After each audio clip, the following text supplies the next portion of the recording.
Hey everybody, Riot Mort here, back with Riot Kent for the patch 13.20 rundown. This is our second patch of Runeterra Reforged Horizonbound, and we're moving right along, all working towards the end of the set. And yeah, so how you been, Kent? A lot to think about that we only have so much of this set left. Feels like we almost just started, but there's already a lot that's been happening. This patch is going to come with some more mini reworks and things like that. But after that, it's in maintenance mode, and we won't be doing as much going forward after this patch. But this is going to be a somewhat hefty patch and some exciting stuff coming to you. Yeah, so you covered it. Is this time marches on or ninth set? It's going to be wild when we go to 3 sets a year, and it's going to be like, here's some patches. All right, next set. Here it is.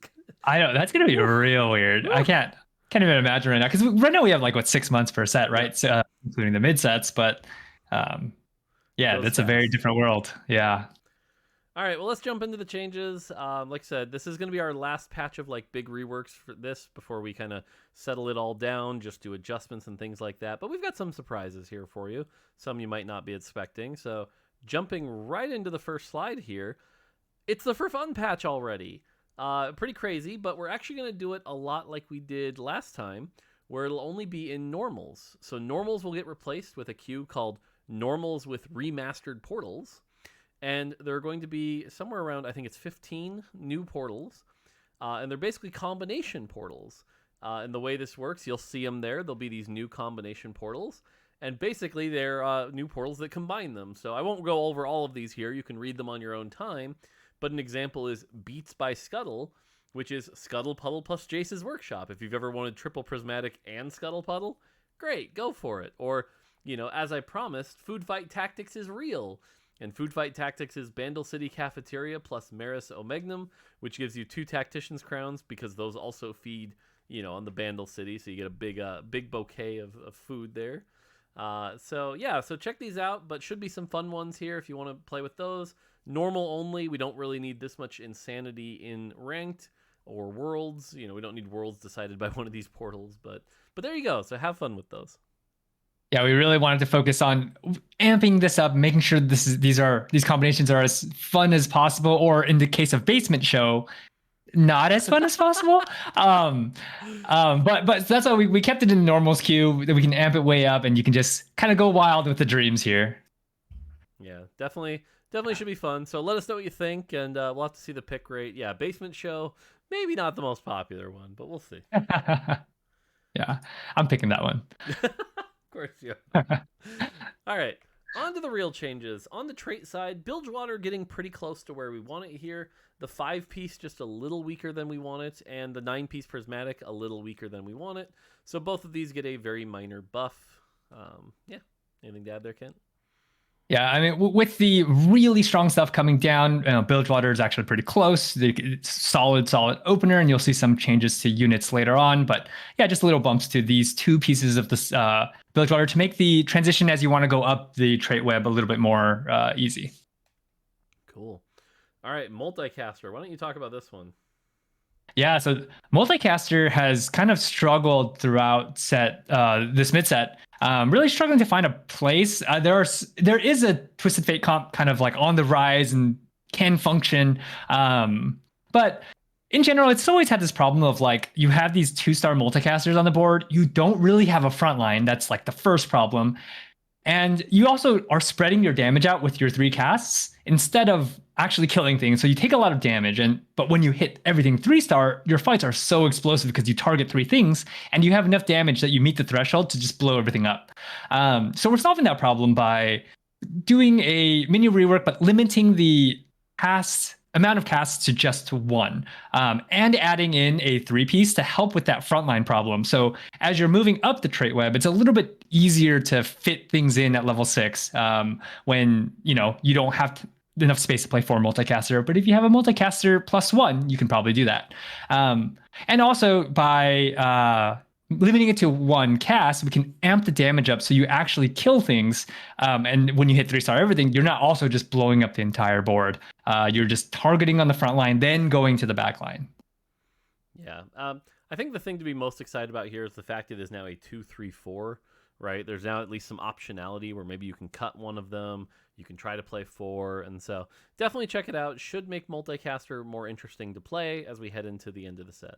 So Yeah. One small thing to add also is it's difficult for your unitemized multicasters to be exciting in this trait. We'll have some unit changes coming a little bit later, but also multicaster 4 also now grants 5 mana per auto, which helps those itemless units actually be able to cast and be effective on your board. Yep. All right, Ionia emblem. So this one's interesting because obviously, you know, Ionia Vanquisher is definitely kind of like the S tier of the patch, and so it's a question is what do you nerf? The big one that jumped out right away was the Ionia emblem, giving a lot of attack speed, enabling things like Ashe and Neela to be quite a bit stronger than I think we would want them to be. So starting off with, that's getting nerfed, going down from 33% to 25%. And remember, this is doubled and doubled during 6 Ionia, so this actually ends up being a pretty sizable chunk of a nerf, but that'll be the first nerf we'll see to that particular comp.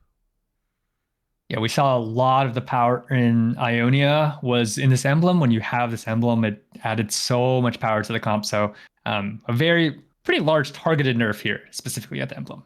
Yep.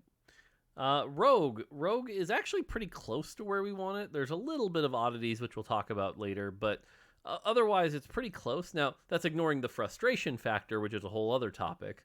But just trying to nerf the bleed damage on 4 Rogue a little bit here to bring them down to closer to where we want them. Big part of this is there are rogues that build a lot of vamp, but still have enough damage to kill your backline very quickly. So lowering the damage on for a rogue will help us. You know, you need a little bit more damage to actually be able to like kill things fast enough before they can kill you. Yep. Shurima. This is basically to help Azir, who's been struggling a little bit. But we want vertical Shurima to be a comp that can be successful. So it gets a bit of a buff at 4 and 6. And then Shurima 9 is kind of the weakest of the prismatics. So it's also getting a buff going from 90% to 111%. But again, we want vertical Shurima to be something that's viable and good to play. And it's okay at low elo right now, but not so great at high elo.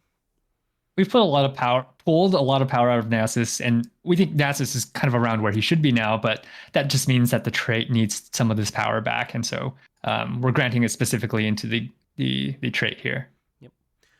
Vanquisher, here's another one in this space, but the Vanquisher 6, now you don't see this that often. It usually requires an emblem and some lucky hits, but when you do, it is a lot of damage. Xayah blows things up, Nyla blows things up. This was a bit of an overbuff from the last patch. And so this is going back down to where it was at 55% crit rate.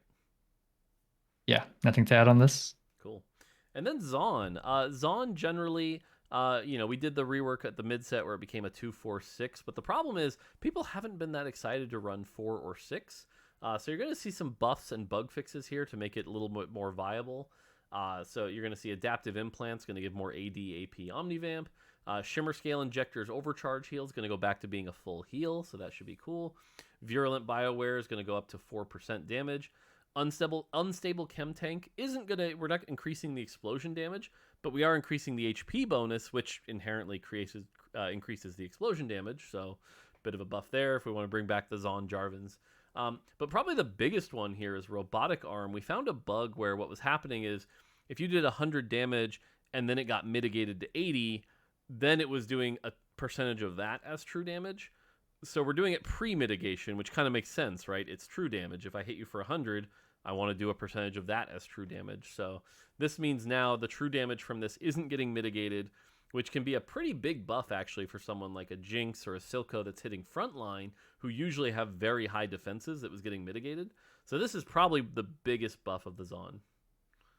Yeah, we almost compensate nerfed this, but we saw that in our testing we saw that we didn't really need to. This needs to be exciting, and Zaun 4 and 6 need to be good, and so Jinx is also not overperforming or anything like that. So she could, she uses this augment extremely well, and we want her to continue using it really well. And sometimes you find this and you're like, cool, I have Robotic Arm, I don't need to overcharge this. Now you might consider overcharging this because this is going to do a lot of damage. Yep. Cool. All right, on the champion side, the other part of the Rogue's adjustment here is that Graves has kind of been the big pillar of Rogue. We'd rather Echo and Katarina be the pillar because, they're the 3 costs. So Graves just doing a bit too much, especially if you were able to get like double trouble. So Graves' ability is going to get a decent chunk of a nerf here. Yeah, this is one of the units that I was talking about with just, you can build BT Hodge, and this unit will jump on the back line, nuke the clump, take damage, and nuke the clump again. Kind of doing too much damage without damage investment. So pulling damage out of both this and Rogue will help Graves need to build more damage in order to succeed. Oriana. Look, Oriana definitely has been the F tier champion of the set for a long time. I mean, she's Piltover, so it kind of makes sense. But if you've ever watched me try to make Oriana carry work, it doesn't usually go well. And so we're buffing her a bit, some attack speed, little SAD, little less mana, so she can cast more often. Is this going to make Oriana carry good? My bet is no, not at all. But it should help a little bit, and we don't want to swing too hard. Also, if we end up over buffing, so we do want to be careful. Will there be more buffs next patch? Maybe. But again, we just don't want to be crazy here and thrash super hard. Yeah, we did test this significantly, and we see the potential here of Oriana carry. Just don't sleep on it. I wouldn't say it's like you can compete against S tier builds on it with it, but if you want to have some fun, this Oriana chunking people for 1,600 is a real thing, while also shielding a lot. So we've seen what she can do. We don't want to just overswing and as Mort said, like buff her into she's just the best one cost unit and takes over the meta. But we're kind of moving a bit more slowly. But these are pretty big buffs and will make her a lot easier to play. Set. This is probably the other big piece of the Ionia build. If you could get a set 3 going, set 3 was insanely tanky. Probably the best 2-cost tank by a good margin, and comes with long CC. He can just lock champions down in the front line. If you're trying to play like a Rek'Sai, good luck, because Set will just repeatedly stun you in place. Just really too good. So Set is getting a decent chunk of a nerf here. Yeah, this one is one of the package nerfs to all the Vanquisher comps. Very core to Vanquisher success in the early game. A set 2 with items is just so tanky. Especially with the Ionia active. That's why we're hitting the bonus as well. But if you reroll this with Ashe, Set is also just the best frontliner, as Mort mentioned. And people have also just kept the set 2 on their board with Juggernaut and Ionia active with items, and this unit is the tankiest 2-cost. So we're really pulling back on this. We think this is enough to hit the Ashe specific comp. Because he's so much frontline for her that buys her so much time. She's not really deleting backline units that quickly. So we're mainly targeting Set with that nerf. Yep. And then finally, Talia. Talia's been a champion that there's some really unique comps built around her, especially around Double Trouble. But if you're playing multicaster, she's not really something you're excited about. If you're playing Shurima, she's usually one of the first to get cut. If you're playing something like 6 Shurima. So we're buffing her ability damage a pretty sizable amount here, a little more than 10%. And the boulder damage gets a small buff here, because even the Double Trouble versions weren't really doing that great. So hopefully this is enough, combined with the multicaster stuff, to bring a Talia comp maybe back into the meta. Yep. Cool. All right. Darius. Poor Darius. He was really good for the first, half of Runeterra Reforged. And then he got the Vanquisher trait, and he kind of became a trait bot. So this is a big buff. This is, 15%, give or take, on his ability. So hopefully Darius can go back to Duncan. Yeah, really want to try to get Darius viable. I don't, if you get a Darius out of a box, you should be excited to put items on him, and he can kind of dunk things. The fact that he has 3 traits kind of means he has high requirements to be successful, but also means his ceiling is really high.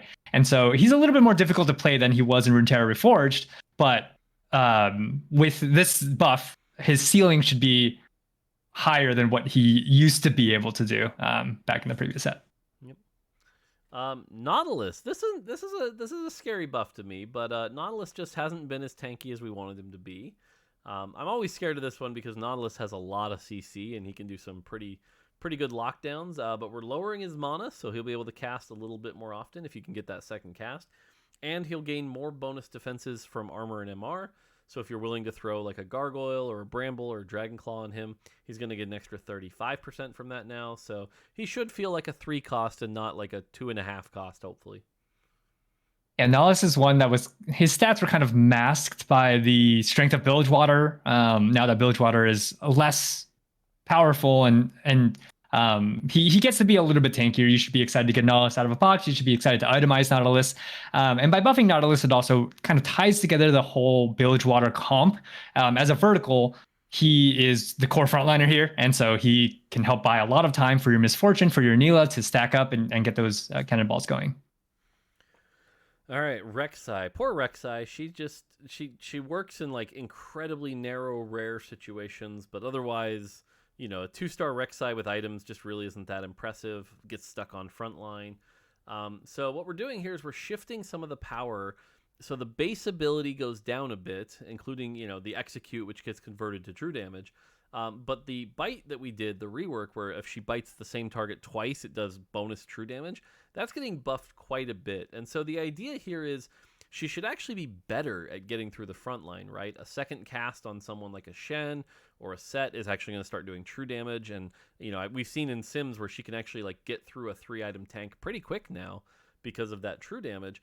But when she gets to the back line, there was this problem where she would kind of go infinite and just keep healing off that massive ability, that 290, 300% AD combined with like a Bloodthirster and Slayer, and it was kind of going infinite.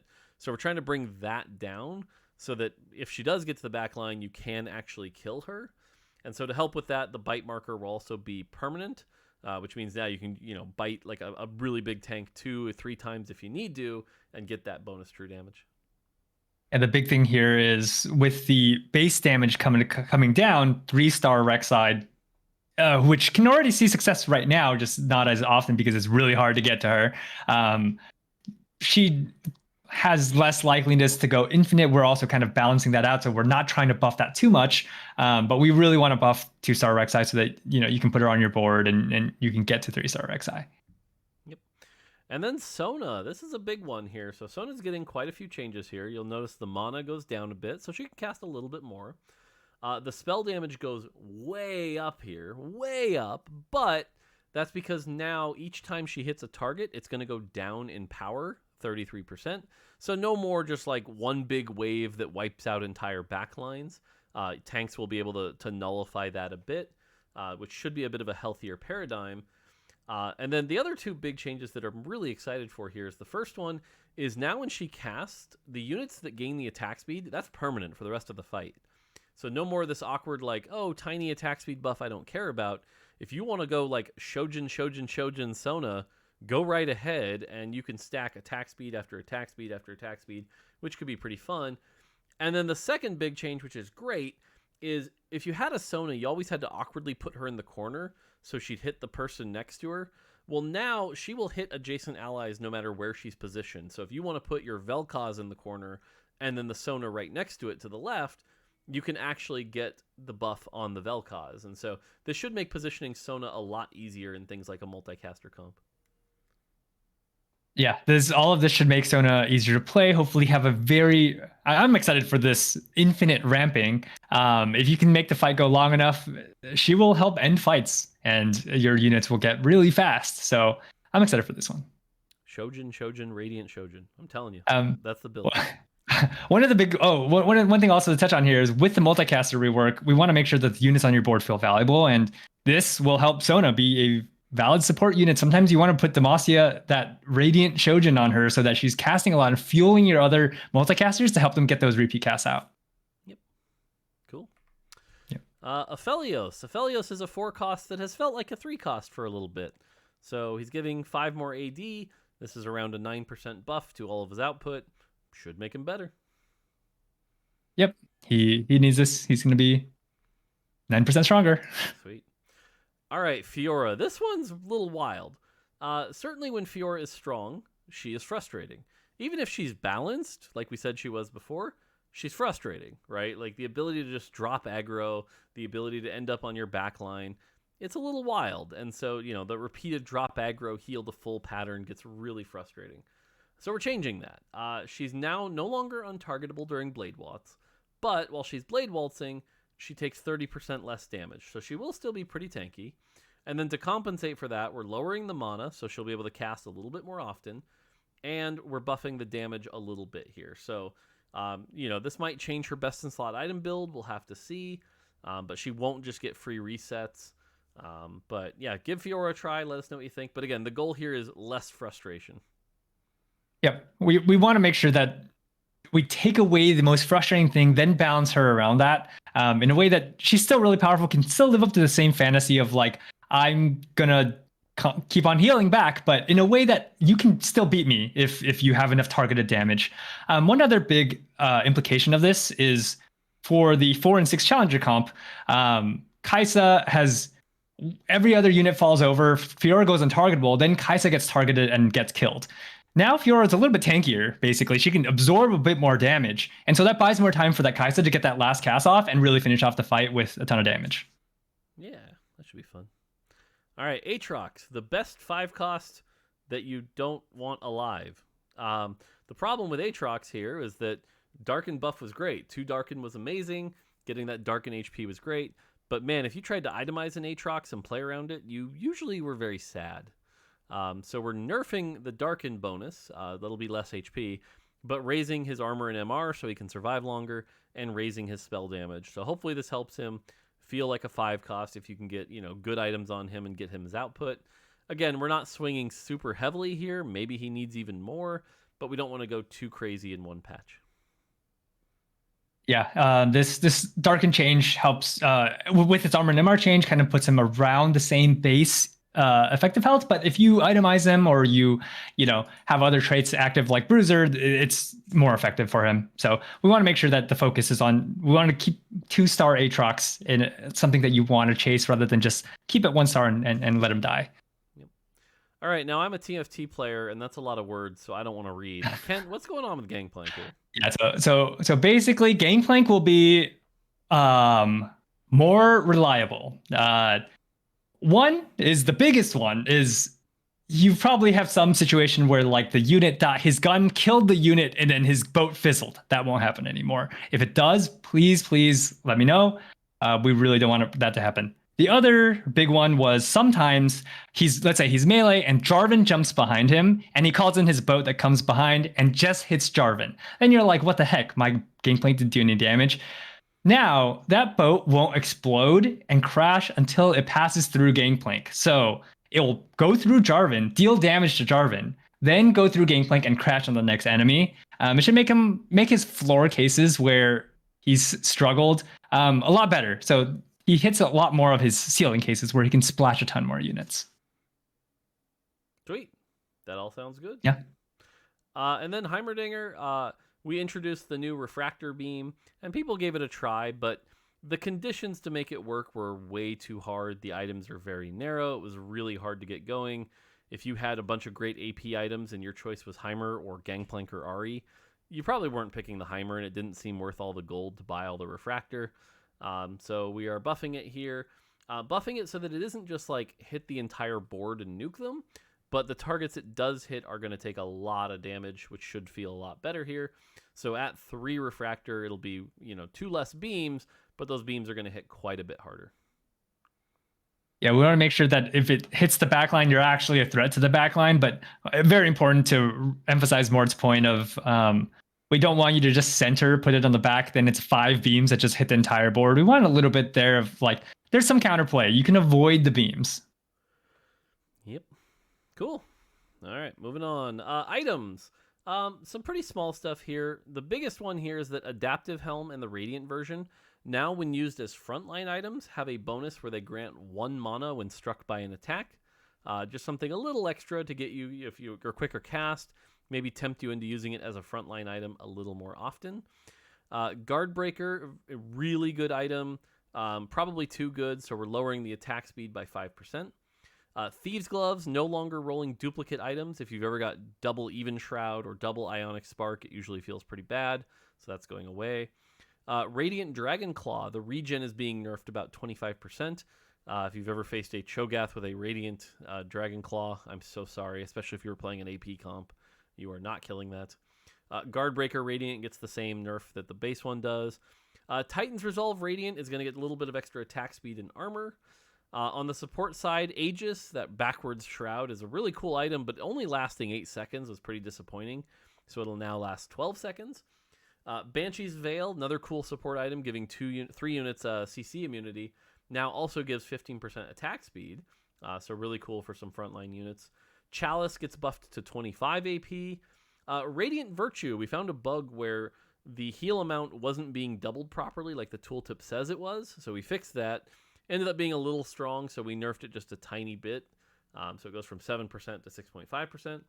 Zeke's Herald goes up to 30%. I'm excited for this one. I think Zeke's is going to be a very good support item now. And then finally, Zerat Portal. The taunt range is now adjusted better.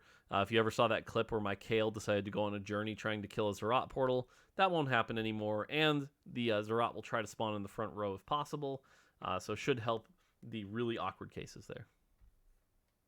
Yeah, one that I'm pretty excited about is the Adaptive Helm change. Just it's very thematic. It's the item that helps you grant mana, but it's also some cool stuff of like, how do I position to try to get my unit get to cast a second time, that kind of thing. So excited to try out that one. Cool. On the augment side, all right, let's power through these here. Adrenaline Rush now grants a Darius set instead of a Warwick set. I think this is really strong. And then the threshold also goes down. So if you really want to play a Darius, and it makes sense, right? Adrenaline Rush now, it was kind of built around like Garen and Darius. Now that there aren't as many damage, juggernauts, it doesn't make as much sense. So giving a Darius makes some sense. Binary Airdrop, really powerful augment. Doesn't need to give a component now that the binary items are usually tailored. So that gets a bit of a nerf. Built Different 2 has been underperforming. Small buff. Same with Built Different 3. Gets more attack speed. Caretaker's Ally. I think this one's a little nutty. Now will grant you a copy immediately. So right away, you take this augment, you know what you're getting, and it's one less to get to that max. So if you take this, you're probably getting a 3-star 2 cost now with relative ease. Don't sleep on this change. I think this makes this augment very good. Go ahead. One thing to add on this one is if you take it by the time you get to level 5 on 2.5, the big part is that's a 2-star unit now. So this gives you a lot more tempo. And if you want to push those levels, this is exciting augment to take now. Yeah. So Bard meta, clearly. Yeah. Defensive Dash, been underperforming. Shield goes up in power. Should be good. Gifts of the Fallen has been overperforming for a while. We did that light nerf where we hit the armor and MR. Now we're hitting the AD and AP also. So it's now down 25% in total from where it was. Hopefully this makes it balanced. Item Grab Bag 3, just a small buff of 2 gold. Lucky Gloves. This is a change that has been needed to happen for a while, but Lucky Gloves on 2-1, giving you 2 full Thieves Gloves if you have an extra glove, is really bonkers. So that is going down. But now there's a Lucky Gloves Plus, which will give you 3 in 3-2 and 4-2, where we're much more comfortable with it. Money, Money, and Money, Money, Money now happens in 3 turns instead of 4. So if you want that gold, you don't have to wait quite as long. Pay to Learn 3, a little bit of extra XP. Perfected Repetition. This is one where it was balanced around, the multicasters casting twice because you would run 4 multicaster and get those 2 extra bonus casts. Now that doesn't happen with the multicaster rework, this gets a bit of a buff. So you'll get more AP per cast, but you are casting less often. So hopefully it kind of evens out. Petricite Shackles. This is the augment that made Demacia really good. Just getting a free 15% damage amp on top of everything else was really good, let alone if you got the proc. So we're lowering that base down to 12%. That feels a little closer. Shurima's Legacy. This poor augment. It's such a fun augment to create that Shurima tower, but unfortunately it's just been causing a lot of bugs. So at this point we are going to be disabling the augment. It probably will not be back, but it unfortunately just caused too many issues, and so we've had to disable it twice now. It's just going to go in the vault for a while. Tactician's Tools. This buff, I think this buff is wild. Tactician's Tools is definitely an augment challenger players have not really been excited to take. So now it will grant you 2 spatulas and a component anvil. So the fact that you're going to have a lot of agency on what you want to go is this going to help you build your Noxus comp, your Ionia comp, probably, or you can just take the Tactician's Crown and be up a component. That's your choice, but should be pretty powerful. Total Domination. This is the Noxus Execute one. We saw some reports that this was bugged. It's not. We checked. We verified. It's been working fine. It's just that number is so small, it's hard for it to feel good. So we are buffing that number up to 5%, which will make the max now 12%. So that should help a little bit. And then Vampiric Blades. This is the last rogue nerf. You saw the Graves one, the trait one, but this augment in particular just provided so much vamp. So this is going to go down to 15%. Yeah. So perfected repetition. We cut down the casts by 1, but we're also giving the multicasters more mana on attack, and so that helps fuel more and more casts. It's just less explosive. So hopefully this augment is a little bit more enticing to take with all the multicaster changes. The other one I want to talk about was total domination. We definitely did check out those videos. We checked it out, that post, and very much verified that it's really hard to tell when a number is like 7% or 10% of a unit's health. That health bar needs to be really tiny for it to actually proc, and so it's just way too small. By buffing up the base, this helps the base value of this when you start off, because 3% you can barely notice it, but it goes up to 12%, which is it's meaningfully higher, easier to notice, and it won't feel as bugged. Yep. Cool. All right, on the small side of things, 6 Invoker is getting a small buff here. It's going to make them do a little bit more. We had nerfed it at the start of the set, but that ended up being kind of a big mistake. And so now 6 Invoker will provide more mana, which is cool. Strategist 4 and 5 is going to give a little bit more shielding. I think we'd undone that at one point, so that's a small change. And then Rift Herald Charge gets its speed increased and will now try to find a new target if her original target dies during windup. So small quality of life for Rift Herald to make her a little smarter.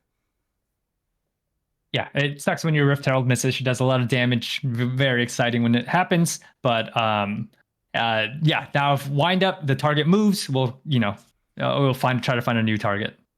Yep. All right, on the champion side, Cassiopeia has kind of been the premier 1 cost ever since the Samira nerf. So she's going to get a small buff here just to do a little less damage.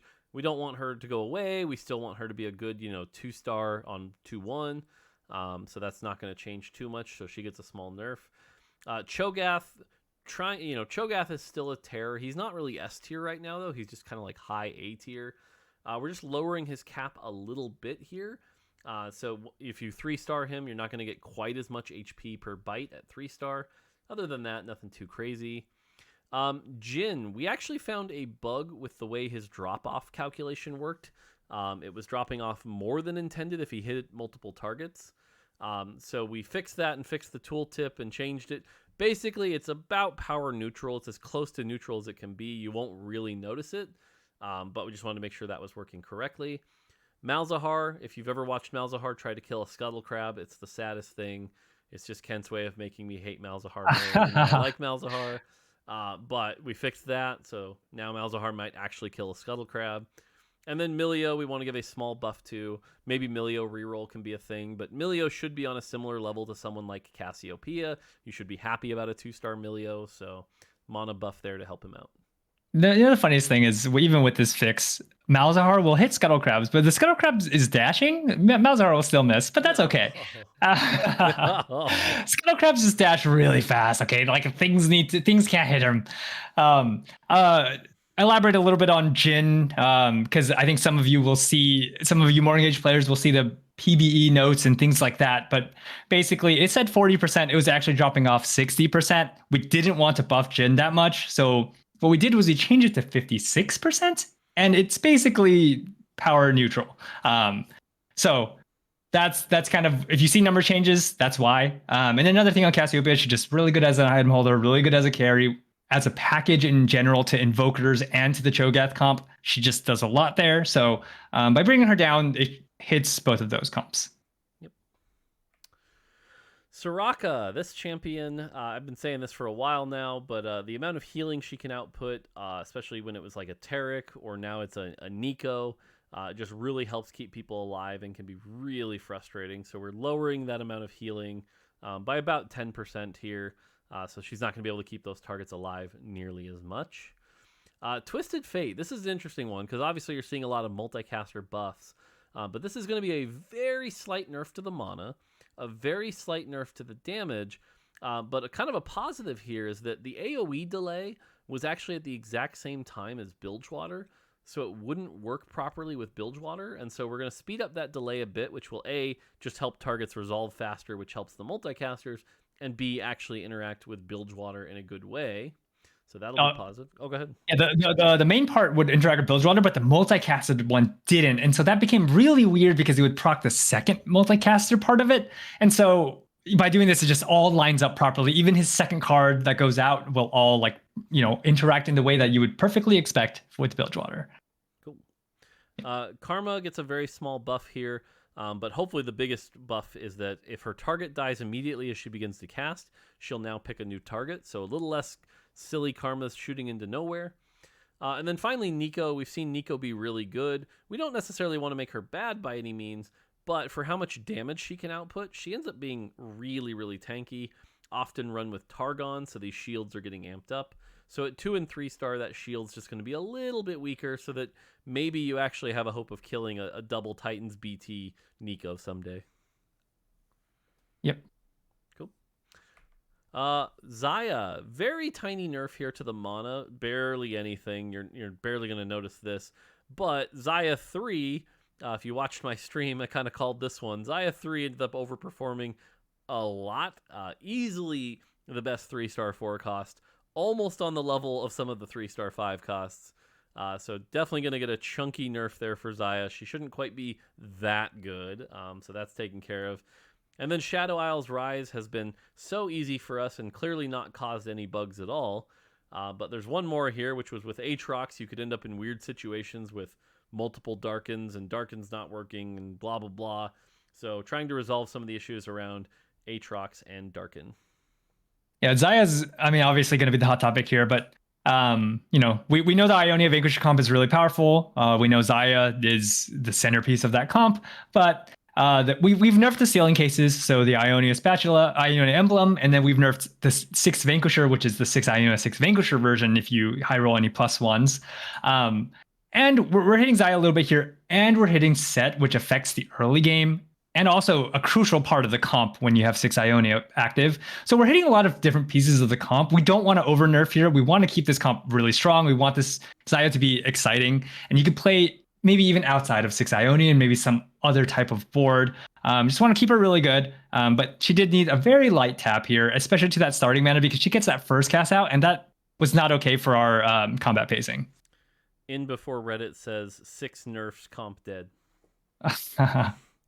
Yeah, they are. We're trying to be very smart and targeted about which parts of the comps we nerf, and so we will be doing a lot of this going forward. Just please don't count the nerfs, please. It's not what it's about. And then finally, bug fixes. Again, I'll power through these quick. Fixed a bug where Ionia Rise could delete units. Finally, this is a bug that took us a while. Should have been fixed a while ago. Aatrox no longer gains Combat Caster's Shield on every swing. Portable Forge properly renamed to Portable Forge Plus when offered on 3-2 and Portable Forge Plus Plus on 4-2. You can no longer be offered both Freaky Friday and Freaky Friday Plus in Hyper Roll. Rising Infamy now requires the correct number of barrages on your first chest upgrade. Healing Orb now works correctly when a Bilgewater Cannon barrage kills a unit. Fixed an uncommon issue causing Heimerdinger's Grenade to fizzle. Target dummies from Wandering Trainer holding a Rogue emblem will now jump to the enemy backline when Rogue effect triggers. Best buff of the patch. Let's go. Fixed a bug that could cause Echo's heal to be slightly off. Fixed a bug that could cause Heimerdinger to temporarily lose turret upgrades when started up. Oh, I felt so bad when that happened to Raditz. Fixed a bug where Karma's Ionia bonus wasn't correct with 6 and 9 Ionia. Fixed a bug causing Mordekaiser, Kale, and Oriana's spell damage to crit less often than intended with spell crit. So feel safe to build Jeweled Gauntlet on Mordekaiser again. Godwillow's Grove no longer returns unsellable, uncombinable champions to the pool and double up. Gargantuan Resolve now grants the correct number of resist at the correct times. Battle Ready Damage Amp now stacks properly with other sources of damage amp, and it no longer reduces true damage taken.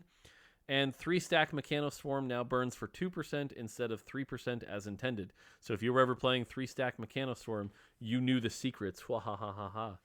And there you go. Some more bug fixes, some more changes, and that's the patch. Yeah, some hefty things in here. We went in detail in some of those reworks and things like that, but you can expect that this is the last patch of the set where we're doing these kinds of big projects going forward. A lot of maintenance, lots of fine tuning and things like that. We want to make sure that things are playable, but it's also going to be the next patch is going to be championship patch. So we're really going to target competitive and making sure things are balanced there. No more risky changes, like kind of like maybe some of the things that we're doing here. Not risky, but like, bigger changes that shake things up. So yeah. All right. So now to wrap up this video, Kent, I'm going to put you on the spot, okay? Ooh. Because I just noticed a tech issue as we were recording this. Everything is recorded audio-wise, but because I didn't have the Discord window open, you look like a gray box. So we have it all here, but you are the talking gray box for this video. Oh. Yeah. So we can either re-record this whole damn thing again, or you can be the talking gray box. They can see you now, but that's my bad. That's my fault, viewers. So if we keep this version of the video, it's my bad. Yeah, that's no. Let's keep the talking gray box. I am a talking gray box. Hello, everyone. Talking gray box here. This. So yeah. So that's my bad. But there you go. Mort's an idiot, but Kent has been here the whole time, and I just reminded myself that I need to keep the Discord window on the few to get it higher. So oops, there you go. Oh, that sucks. Nobody got to see my "I Love Lilia" shirt that I'm wearing, so that sucks for you all. Sorry, that's Mort's fault. Please blame Mort for that part. Yep. All right, so this is the patch. I know a lot of regions will be playing their finals on this, so that'll be pretty cool. It's not the Worlds patch. Worlds patch will be 13.21, but like I said, this is probably the last bit of reworks. It's the last bit of bigger adjustments from here out. It's going to be very small number changes. Very light tweaks. Don't expect major patches. Hoping no B patch, of course. And then again, the for fun patch with all the new portals. Let us know what you think on those. But yeah, so that's going to do it. Cool. Yeah. All right. Any last words, Graybox? It is I, the talking gray box. I'm glad at least the audio was captured, so we don't have to redo all of that. Yeah. I feel like we had some good content in here, and we talked about some good details. So yeah, cool. All right. All right. Cool. Yeah. All right. Well, that's going to do it from us. Until next time, take it easy. See ya.